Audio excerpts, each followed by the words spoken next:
Asia cricket council ACC chief Pakistan మంత్రి మోసిన్ నఖ్వీ 1 లేదా 2 రోజుల్లో ఆసియా కప్ ట్రోఫీని భారత్కు అప్పగించే అవకాశం ఉందని బీసీసీఐ ఆశాభావం వ్యక్తం చేస్తోంది. టీమిండియా ఆసియా కప్పు నెగ్గిన 4 రోజులు దాటినా ఇంకా ట్రోఫీ మెడల్స్ను అందించకపోవడంపై బీసీసీఐ సెక్రటరీ దేవజిత్ సైకియా అసంతృప్తి వ్యక్తం చేశారు. నవంబర్ 4న ఐసీసీ త్రైమాసిక సమావేశం జరగనుందని, ఈలోగా నఖ్వీ ట్రోఫీని భారత్కు అప్పగించాలని, లేకపోతే ఈ విషయాన్ని ఐసీసీ దృష్టికి తీసుకువెళ్తామని సైకియా హెచ్చరించారు. నెల గడుస్తున్నా ఇప్పటికీ ఆసియా ట్రోఫీని అందించలేదని, ఇది సరికాదని మండిపడ్డారు. అలాగే ట్రోఫీ విషయమై ఏసీసీకి లేఖ పంపిన విషయాన్ని ఆయన ధృవీకరించారు. అయితే దానికి బదులుగా నఖ్వీ ఏసీసీ కార్యాలయంలోనే ట్రోఫీని తీసుకోవాలని బదులిచ్చినట్లు తెలిపారు. నఖ్వీ చేతుల మీదుగా ట్రోఫీని అందుకునేది లేదని సైకియా మరోసారి తేల్చెప్పారు.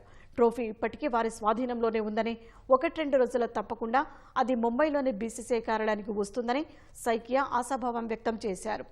ఆసియా కప్ నెగ్గిన తర్వాత నఖ్వీ చేతుల మీదుగా ట్రోఫీని తీసుకునేందుకు భారత ఆటగాళ్లు నిరాకరించారు. దీంతో నఖ్వీ ట్రోఫీని తనతో హోటల్ రూమ్కు తీసుకెళ్లడంతో వివాదం మొదలైంది.